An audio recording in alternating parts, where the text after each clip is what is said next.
우리 주님은 교회를 세우셨습니다.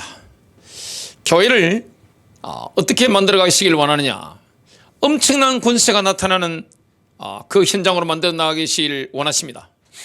하나님의 아름다운 비전, 하나님은 그렇게 교회를 만들어 가길 원합니다. 하나님의 믿음이 참 놀랍습니다. 하나님의 믿음 중에 하나가 무엇이냐, 그리스도의 교회가, 선한 목자이신 예수님의 교회가 그리스도의 권세가 엄청 나타나는 그런 지표로 만들기를 원하는 겁니다. 선한 목자 교회를 모였는데 주 예수 그리스도의 권세가 막 나타나는 거예요. 굉장한 권세가 막 나타나는 겁니다. 그런 지표로 주님이 교회를 만들어가는 겁니다. 여러분, 성경을 보면 이 교회라는 의미가 정치적인 지표로 나타납니다. 가장 정치적인 지표가 어디입니까? 바로 교회입니다. 주 예수 그리스도의 교회가 정치적인 지표라는 사실, 이걸 성경은 말씀하고 있습니다. 주 예수 그리스도의 집회에 참여할 수 있는 자격 요건들이 있습니다. 누가 모였길래 이런 엄청난 그리스도의 권세가 나타날까요?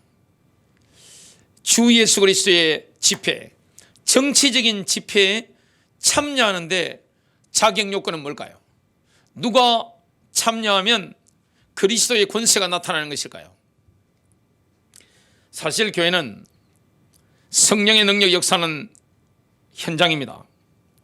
성령님은 예수 그리스도를 죽은 자 가운데서 다시 살리셨죠.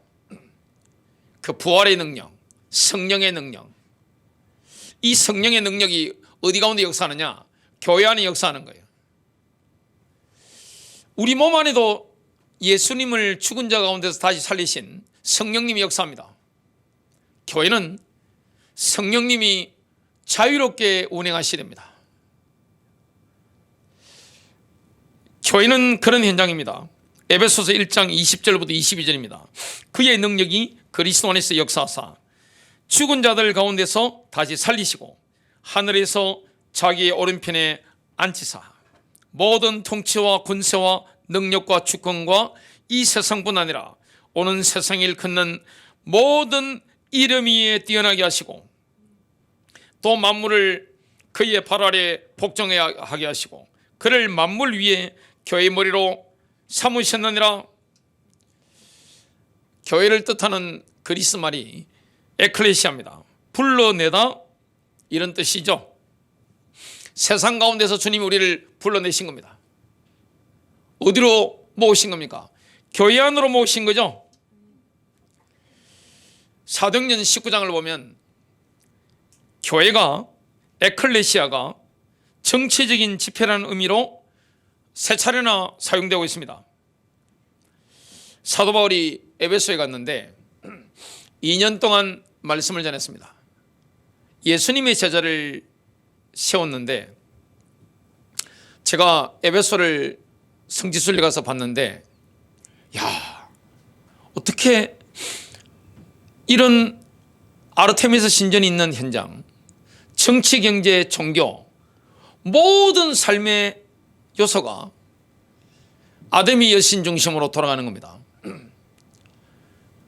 장사도 그걸로 하는 겁니다. 경제가 전부 그걸로 돌아가는 거예요. 그런데 사도 바울 팀이 가서 그 현장을 완전히 뒤집어버린 겁니다. 한 게 뭡니까? 말씀을 자꾸 전한 겁니다. 이 말씀이 막 힘을 얻기 시작했습니다.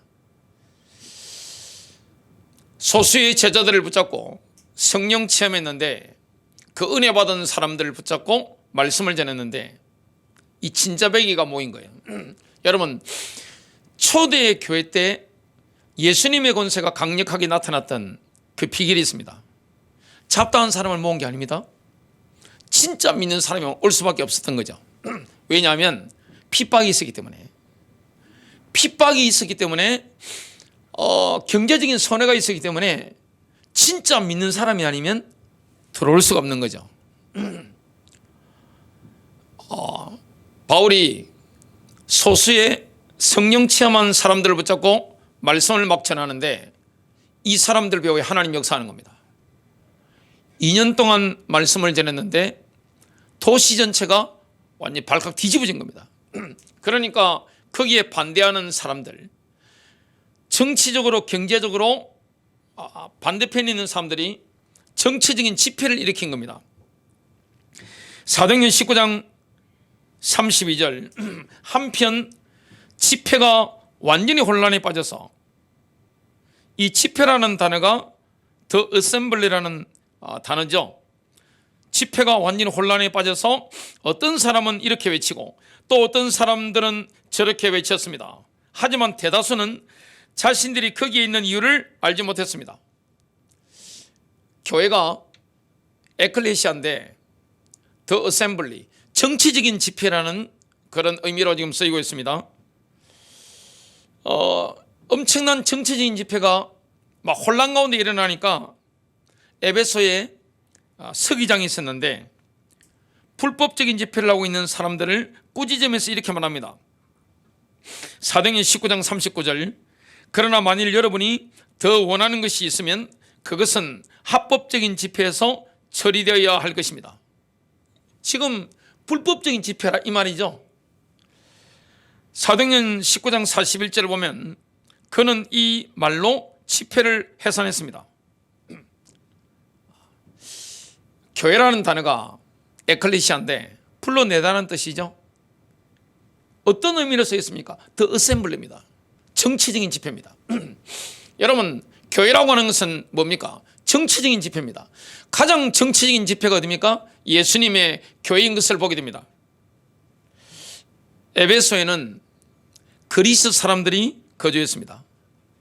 지금은 이 아나톨리아 반도 티르키예 서쪽에 있죠.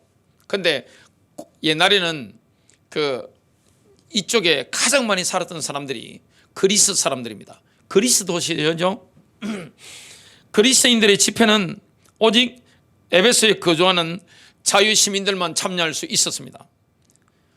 아무나 참여할 수 없는 거죠, 집회에.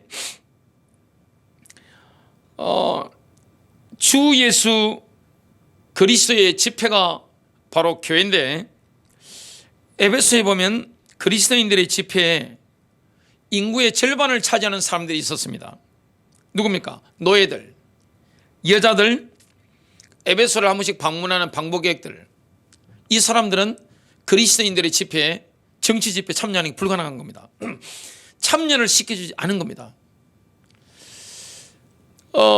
에클레시아라는 이 단어가 The Assembly, 정치적인 집회를 뜻하는 겁니다. 그렇다면 주 예수 그리스도의 집회에 들어갈 수 있는 자격 요건들은 뭘까요? 여러분, 이게 제대로 지켜지면 교회에 엄청난 권세가 나타납니다. 교회가 파워를 가지려면 이런 사람들이 교회에 모이게 되는 겁니다. 마태복음 16장 16절부터 18절입니다. 시몬 베드로가 대답하여 이르되 주는 그리스도시요 살아계신 하나님의 아들이시니다. 예수께서 대답하여 이르시되 봐 요나 시몬아 내가 복이 있도다. 이를 내게 알게 한 이는 혈육이 아니요 하늘에 계신 내 아버지시니라. 또 내가 내게 이르노니 너는 베드로라. 내가 이 반석 위에 내 교회를 세우리니 음부의 권세가 이기지 못하리라. 요즘 교회가 왜 약합니까? 교회가 왜 파워를 잃어버립니까? 선한 목자 교회는 주 예수 그리스도의 집회의 권세가 나타나기가 굉장히 좋은 데입니다. 왜 그럴까요? 교회가 크지 않기 때문에, 돈 많은 사람이 많지 않기 때문에, 권력자들이나 명문가의 사람들이 별로 없기 때문에 그렇습니다. 교회가 만일에 규모가 크면 장사하는 사람들이 엄청 들어옵니다.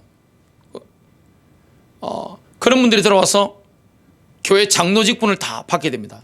이건 어떤 교회나 다 마찬가지입니다.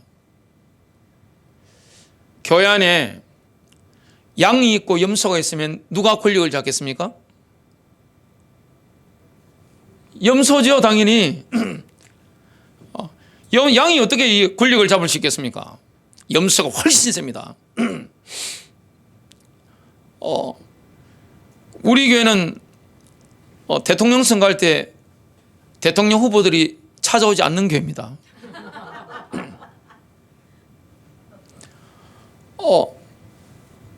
그러니까 어떻게 보면 지금 시대가 참된 교회를 하기가 굉장히 좋은 때입니다. 코로나19 팬데믹을 통해서 수많은 사람들이 교회를 떠났습니다.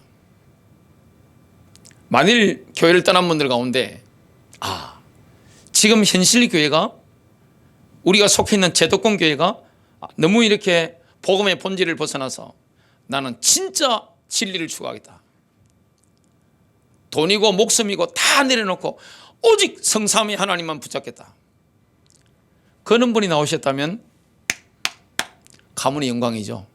진짜 가문의 영광입니다. 어떻게 이런 귀한 인물이 나올 수 있을까? 근데 코로나 팬데믹 때 엄청나게 많은 사람들이 교회를 떠났습니다. 근데 주일날 교회 안 가도 저주 안 받는 게 확인됐습니다. 뭐 차가 전복된다든지, KTX 가다가 뭐 어떻게 탈선한다든지, 내가 주일날 이렇게 예배 참석 안 하고 비행기 타고 가다가 비행기가 떨어진다든지 이런 게 없다는 게 증거가 됐습니다. 그러니까 옛날에는 교회를 다니면 뭐 정치적으로 경제적으로 좀 이득복이 있었는데, 지금은 교회 다닌다고 하면 교회 다니라 그럽니다. 그렇기 때문에 진짜 교회를 하고 인도받는 게 훨씬 좋은 때입니다. 코로나 팬데믹 지나면서 미국의 교회들도 엄청나게 많이 문 닫았습니다. 대한민국 교회도 엄청난 숫자가 문을 닫았어요. 큰 교회들도 많은 숫자가 빠져나갔습니다.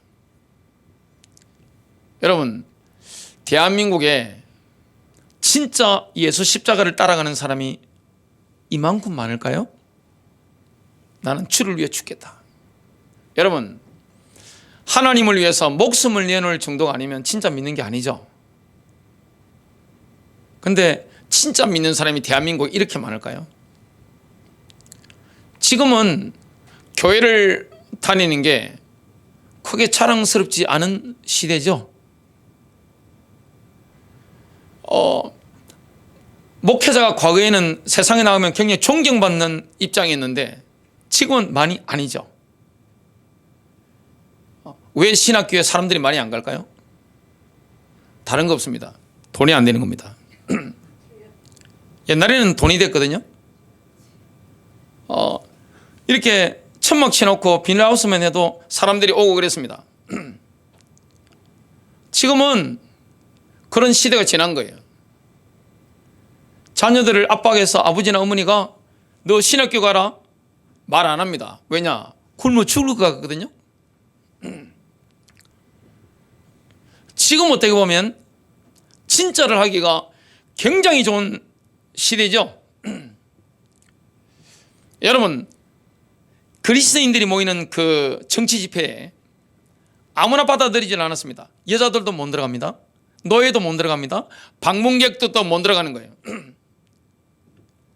주 예수 그리스도의 집회도 정치적인 집회인데 아무나 들어올 수 있는 게 아닙니다. 누가 들어올 수가 있는 겁니까? 이런 사람이 들어올 수 있습니다. 신앙 고백 이전에 반드시 인생의 근본을 흔들어 놓는 그리스도의 인격적인 만남이 있어야 됩니다. 또 성령님을 통해서 하나님 아버지로부터 온 계시를 받은 사람, 예수님이 그리스도시구나, 이 계시를 받은 사람만 들어올 수 있는 거죠. 그리고 그 계시를 인정하는 사람, 여기서 그치는 게 아닙니다. 공개적으로 신앙을 고백해야 됩니다. 주는 그리스도시요 살아계신 하나님의 아들이시니다. 이 고백을 한 사람만 모이는 겁니다. 진짜 만난 사람, 예수 만난 사람. 예수 그리스도의 교회가 집회인데, 영어로 The Assembly인데 정치인이 집회를 말하는 것인데, 이 정치적인 집회에 진짜 예수 만난 사람, 예수님이 나의 주인인 사람, 이런 사람들만 들어온 겁니다. 그러니까 바울 시대나 초대교회 때 숫자가 많지 않았는데 그 영향력을 무시 못하는 겁니다. 왜냐? 진짜 믿으니까. 교회에 진짜 권세가 나타나니까, 진짜 성령의 능력이 나타나니까 두려워하는 겁니다. 여러분, 교회가 숫자가 많다고 해서, 기독교인 숫자가 많다고 해서 세상 사람들이 인정하는 게 아닙니다. 초대교회의 특징이 뭡니까? 진짜 믿는 사람들이기 때문에 세상으로부터 존경받았죠. 본인은 그리 못 살잖아요. 거룩하게 못 살잖아요. 하지만 저기 보니까 인간은 저렇게 살아야 된다, 저 정도로 고결한 사람들이 있구나, 충격받는 일들이 일어난 겁니다. 그러니까 이 그리스도의 집회 안에 결국 사람들이 어떻게 됩니까? 완전히 끌려오는 거죠.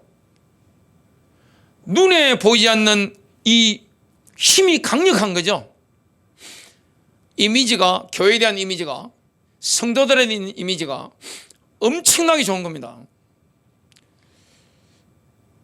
여러분, 예수 그리스도의 집회의 권세라는 것은 굉장한 겁니다.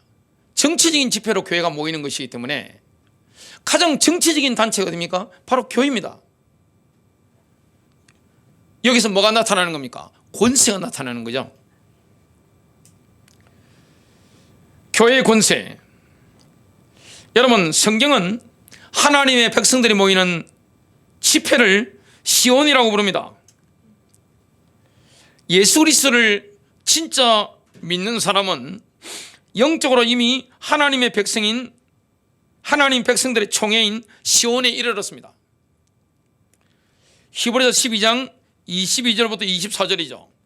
오히려 여러분은 시온산, 곧 살아계신 하나님의 도시인 하늘의 예루살렘에 이르렀습니다.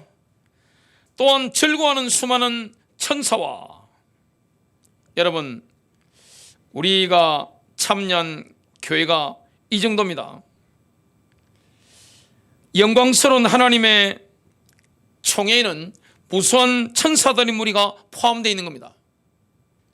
여기에 우리가 이미 이르는 겁니다.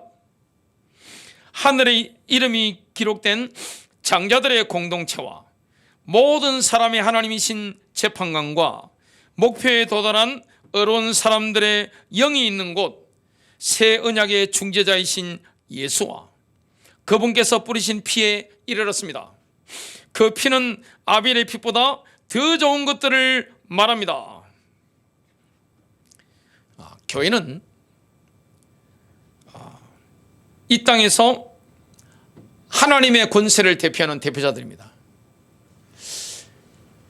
성삼위 하나님께서 권세를 행사하시는데 뭘 통해 행사하십니까? 교회입니다. 엄청난 권력 집단입니다. 영적인 권력이 교회를 통해 나타나는 거예요. 그러려면 진짜들이 모이게 되는 거죠. 정말 예수를 인격적으로 만난 사람들, 신앙 고백하는 사람들, 여기는요 인종을 초월합니다. 교회는 피부 색깔을 초월하는 거예요. 빈부격차를 초월하는 겁니다. 세상은 있는 사람은 있는 사람끼리 모입니다. 없는 사람은 없는 사람끼리 모입니다. 빈부격차가 얼마나 같이 함께하기 힘듭니까? 나는 지금 밥도 먹기 힘든데 그 옆에 있는 사람들이 뭐라고 하느냐, 제가 직접 들은 겁니다. 누가 저한테 전해주는 이야기를 제가 들은 거예요. 나는 겨우 밥 먹고 사는데 옆에 있는 사람들이 하는 이야기를 들었다는 겁니다. 이번 여름에 캄차카 반도를 다녀왔다는 거예요. 도저히 뭐 생활 수준이 너무 차이 나가지고 교회는요 정말 가난한 사람부터 부자까지 함께 할 수 있습니다. 교회는요 인종이 다르고 정치인 색깔이 다르고 문화가 달라도 함께 할 수 있는 겁니다. 왜냐? 본질이 통하기 때문에 그런 거예요. 여기서 뭐가 나타납니까? 그리스도의 권세가 나타나는 겁니다. 교회의 영광을 받으셔야 될 분은 누구밖에 없습니까? 그리스도밖에 없는 거예요. 주님의 교회입니다. 다윗은 예수 그리스도의 권세가 지상에서 어떻게 집행될 것인가, 이걸 예언합니다. 예수님이 십자가에서 죽으시고 부활 성천하셔서 하나님 아버지의 오른편에 앉으셨을 때 아버지 하나님께서는 아들에게 이렇게 말씀했습니다. 시편 110편 1절입니다. 주께서, 하나님 아버지란 말씀이죠, 내 주께, 예수 그리스도입니다. 아버지 하나님께서 예수 그리스도께 말씀하시기를, 내가 내 원수들을 내 발받침으로 삼을 때까지 너는 내 오른편에 앉아 있으라 하셨도다. 예수 그리스도께서는 지금 현재 하나님 오른편에 앉아 계십니다. 모든 원수들이 예수님의 발 아래 정말 발판이 될 때까지 하늘과 땅의 모든 권세는 예수님께 지금 주어져 있는 겁니다. 주님은 왕이시죠. 베드로전서 3장 22절입니다. 그는 하늘에 오르사 하나님 우편에 계시니 천사들과 권세들과 능력들이 그에게 복종하느니라. 그리스도께서는 그리스도의 원수들의 한가운데서 최고로 다스리고 계시죠. 세상은 지금 누가 지배하고 있는 겁니까? 물론 하나님이 전체 컨트롤 하시지만 이 세상 주관자는 누굽니까? 사탄입니다. 마귀죠. 이 세상은 어둠이 많습니다. 얼마나 어두운지 모릅니다. 그런데 그리스도께서는 원수들의 한가운데서 지금 통치하고 계시는 거예요. 예수 그리스도께서는 지금 현재 교회를 통해서 통치하고 계신 겁니다. 우주의 왕이십니다. 왕이 권력을 행사하는데 그 권세가 누구를 통해 나타나는 겁니까? 교회를 통해 나타나는 거예요. 그래서 교회는 누가 모이게 되는 겁니까? 그리스도를 인격적으로 만난 사람들. 성령 받으면요 다 통합니다. 러시아인이나 미국인이나 유럽인들이나 일본인들이나 중국인들이나 아프리카 사람이나 다 통합니다. 영적으로 통합니다. 그냥 바로 통하는 거예요. 교회를 통해 주님의 권세가 나타나는 겁니다. 성령님께서는 하나님의 백성들의 총회인 시온으로부터 그리스도의 권세의 막대기를 앞으로 내미시면서 이렇게 말씀하시죠. 시편 110편 2절입니다. 주께서 시온으로부터 주의 능력의 막대기를 보내시리니 주께서는 주의 원수들의 한가운데서 다스리소서. 성령님께서는 기도를 통하여, 말씀 선포를 통하여, 성령의 은사를 통하여 모든 민족들 위해 그리스도의 권세의 막대기를 내밀고 계신 거죠. 우리가 활동하는 분야가 있습니다. 각 사람은 왜 존귀한 존재입니까? 여러분의 왕국이 있습니다. 나의 에어리어가 있어요. 나의 영역이 있는 거예요. 여러분만의 나와 바리가 있는 겁니다. 거기서는 여러분이 왕이요 여왕입니다. 그럼 모든 사람에는 뭐가 있는 겁니까? 킹덤이 있는 것이고 퀸덤이 있는 거예요. 존중받아야 되는 거예요. 그러면 우리의 영역이 있는데 그 영역에서 우리는 주님의 손에 붙잡히는 사람들입니다. 주님의 권세를 나타내는 사람들입니다. 우리의 영역에서 저와 여러분은 뭡니까? 권세의 막대기가 되는 거예요. 누구의 권세입니까? 승리하신 그리스도의 권세입니다.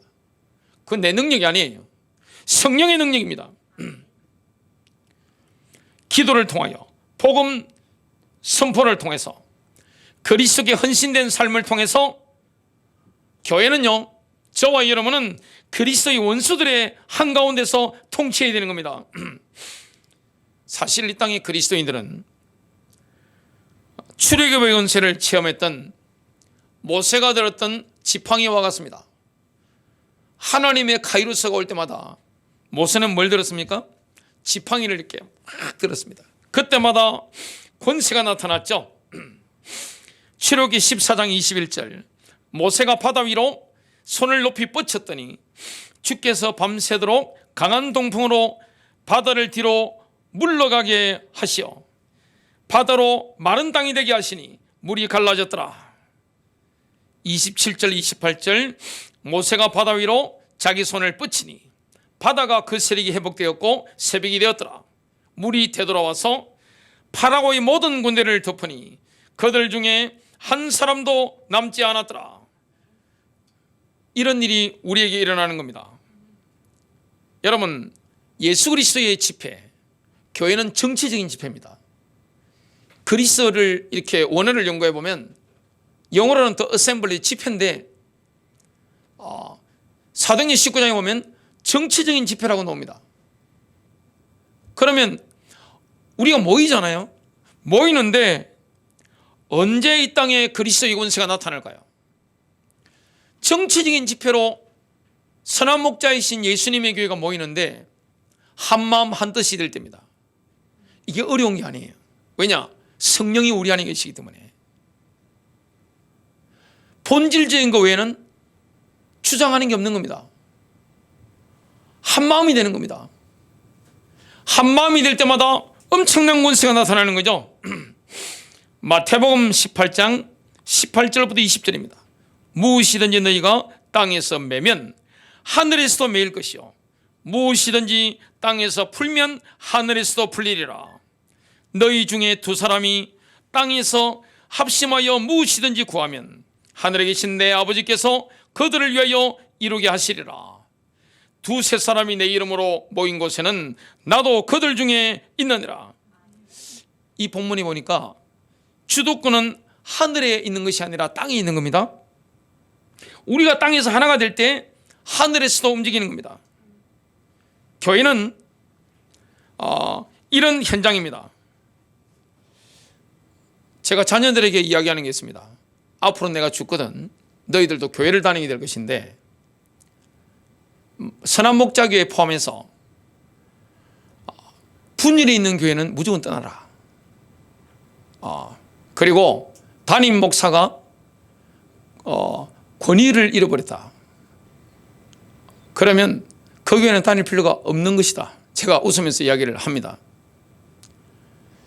교회가 분열되어 버리면요 아무 힘을 쓰지 못합니다.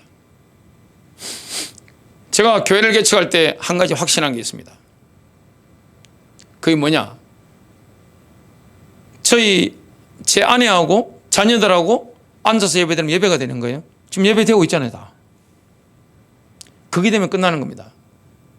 이게 안 돼버리면 끝나는 거예요. 교회라고 하는 데는 정치적인 집회이기 때문에 예수님이 왕이잖아요. 진정한 그리스도인들이 모이는 현장이 교회입니다. 아무나 들어올 수 없는 거예요. 우리는 이미 하늘의 시온에 이르는 겁니다.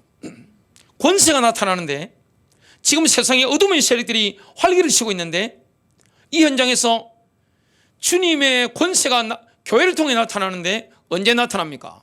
한마음 한뜻이 될 때입니다. 그래서 제일 중요한 게 뭡니까? 여러분 가정에서도 하나 될 수 있는 원리입니다. 부부가 하나가 되지 않는데 교회에 와서 하나가 될 수 있겠습니까? 불가능하잖아요. 그 불가능한 거예요. 자녀들과 하나가 안 되는데 교회로 모이는데 하나 될 수 있겠습니까? 있을 수 없는 겁니다. 교회는 진정한 그리스도인들이 모이기 때문에 만남이 납니다. 통하는 거예요. 영적으로 깨어있는 분들은 담임 목사나 설교자가 앞에 딱 서면, 아니면 영상으로 딱 만나면 어떻게 해야 되느냐? 이 사람 진짜인지 가짜인지 바로 압니다. 설명 들어서 합니까? 똥인지 된장인지 먹어봐야 됩니까? 그런 거 없어요. 딱 보면 아는 겁니다. 영적으로. 이런 진짜가 만나는데 지금 원수들이 활기치고 있잖아요. 교회 바깥에. 우주의 왕이신 예수 그리스도께서 지금 권력을 행사하시는데, 권세를 나타내시는데 교회를 통해 나타나는 겁니다.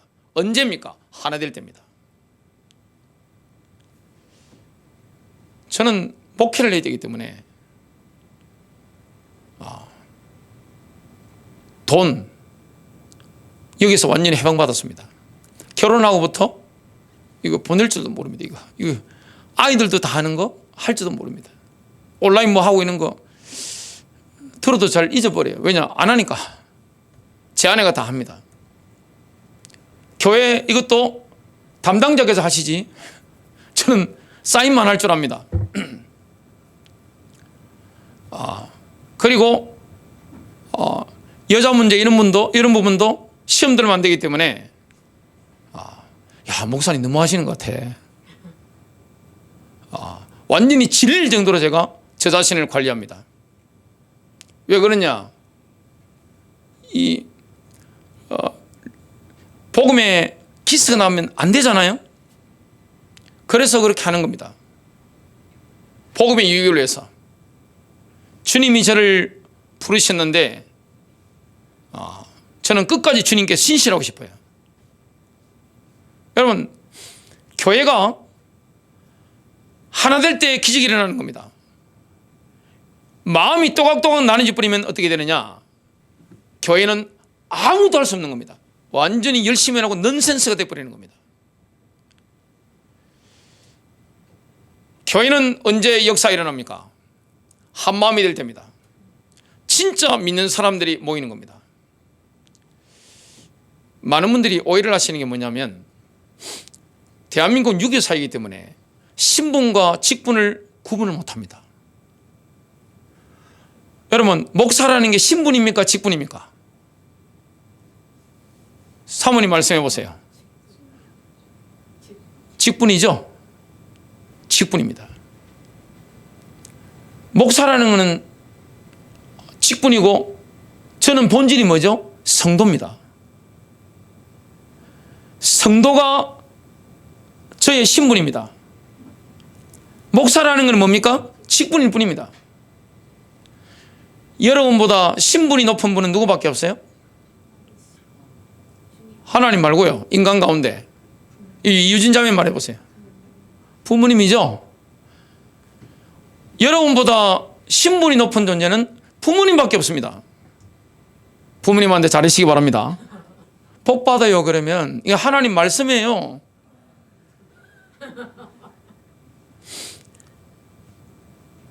근데 대한민국 유교 사회이기 때문에 껍데기는 기독교죠. 십자가 달았으니까. 들어가보면 뭐부터 물어보느냐? 나이부터 물어봅니다. 나이가 왜 그리 궁금해요? 궁금할 이유가 뭐가 있습니까? 나이 엄청 따집니다. 야, 제가 깜짝 놀란 게, 아니 70이 넘은 장로님들이 생일 따지고 있더라고요. 같은 동갑인데 누가 형님이냐 이거 따지는 거예요. 그러니까 신분과 직분에 대한 아예 구분을 못하는 거예요. 여러분, 교회 직분을 받는 것은 신분 상승이 아닙니다. 교회에 무슨 명예가 필요합니까? 십자가 보이시죠? 이분 명예를 찾으셨냐요, 예수님께서? 교회는 모든 걸 내려놓고 내가 하나님의 자녀로서 성도로서 인도받는 겁니다. 이게 너무 중요한데, 언제 교회의 권세가 나타나느냐? 한 마음이 될 때입니다. 요즘 제 피부 좀 좋아진 것 같지 않습니까? 왜 이런 말씀 드리냐? 저보다 34년 어린 제 막내딸이 며칠 전부터 이런 말을 하는 거예요. 아빠, 그런 식으로 화장품을 바르면 안 됩니다. 면도도 제대로 하세요. 그냥 대충 이렇게 비누로 하는 게 아니라 요즘 좋은 거 많이 있잖아요. 집에 많아요.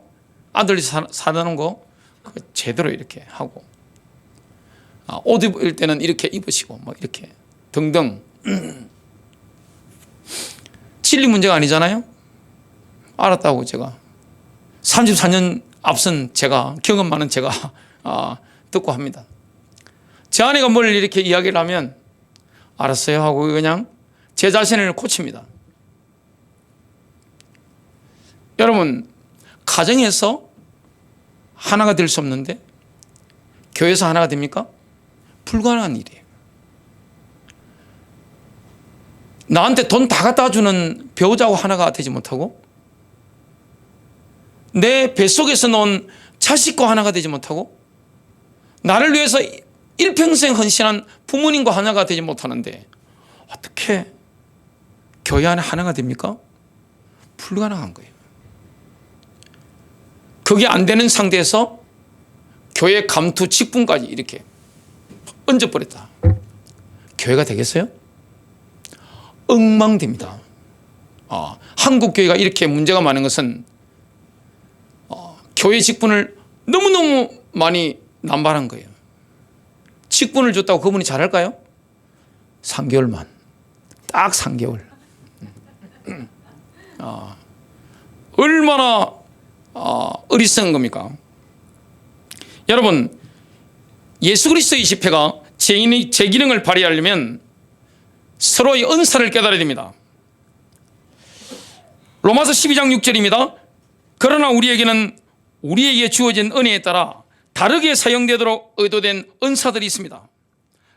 베드로전서 4장 10절 11절, 각 사람은 각각 영적 은사들을 받았으므로 하나님의 다양한 은혜를 맡은 선한 관리인들처럼 다른 사람들을 섬기는데 그것을 사용해야 합니다. 말하는 사람은 하나님의 말씀을 말하십시오. 섬기는 사람은 하나님께서 주시는 힘으로 섬기십시오. 그러면 하나님께서 모든 일에서 예수 그리스도를 통해 영광 받으실 것입니다. 그분께 영광과 능력이 영원히 있습니다. 아멘. 여러분, 예수 그리스도께서는 영적인 은사를 가진 사람들을 교회에 주시는 겁니다. 성경을 보면 목사도 은사로 여러분에게 주신 겁니다. 에베소서 4장 11절 12절, 그가 어떤 사람은 사도로, 어떤 사람은 선지자로, 어떤 사람은 복음 전하는 자로, 어떤 사람은 목사와 교사로 삼으셨으니, 이게 뭡니까? 지금 말씀드린 이 직분은요, 목사급입니다. 일반 성도가 아니에요. 이는 성도를 온전하게 하며 봉사일을 하게 하며 그리스도의 몸을 세우려 하심이라. 여러분, 하나님이 주신 선물로 주신 사람들에 대해서 뭐가 있어야 됩니까? 존경과 존중이 있어야 됩니다. 그래야 교회의 권세가 강력하게 나타나는 거예요. 가정에도 권위가 무너지면 끝나는 겁니다. 교회도 목회자의 권위가 무너지면 그건 끝난 거예요. 교회가 아닙니다. 완전 진짜 엉망돼 버리는 거예요. 그런데 요즘 시대는 어떻습니까? 아버지가 아버지 역할을 제대로 못하고, 교회는 목회자 스캔들 이런 루머들 때문에 방송을 너무나 많이 타고 있기 때문에 교회 문제는 사실 목회자 문제가 맞죠. 가정의 문제는 뭡니까? 남자들의 문제입니다. 아버지들의 문제입니다. 책임을 제대로 못한 거예요. 그런데 이러다 보니까 집안이 엉망돼 버리는 거예요. 권위가 없는 거예요. 여러분, 사람이 권위 중에는 문제가 됩니다. 그러나 상대방으로부터 존경받지 못하고 존중받지 못하는 권위를 잃어버리면 어떻게 되느냐? 가정이 무너져 버리는 거예요. 교회 목회자가 권위를 잃어버린다. 영적인 리더들이 권위를 잃어버린다. 교회가 완전히 그냥 엉망돼 버리는 겁니다. 권위가 있어야 됩니다. 그러려면 존경과 존중을 해야 되는 겁니다. 데살로니가전서 5장 12절부터 13절, 형제들아 우리가 너희에게 간청하노니 너희 가운데서 수고하고 주 안에서 너희를 감독하며 너희에게 훈계하는 자들을 알고 알아주라는 말이죠. 그들의 일로 인하여 사랑 안에서 그들을 매우 귀중히 여기라. 또 너희끼리 화목하게 하라. 결론 맺습니다. 주님은 예수님의 교회가 엄청난 권세 있는 교회로 쓰임받기를 원합니다. 누구의 능력으로 됩니까? 성령님의 능력으로. 은사를 주시는 분이 누구십니까? 성령님입니다. 사람을 교회의 은사로 주신 분도 성령님이십니다.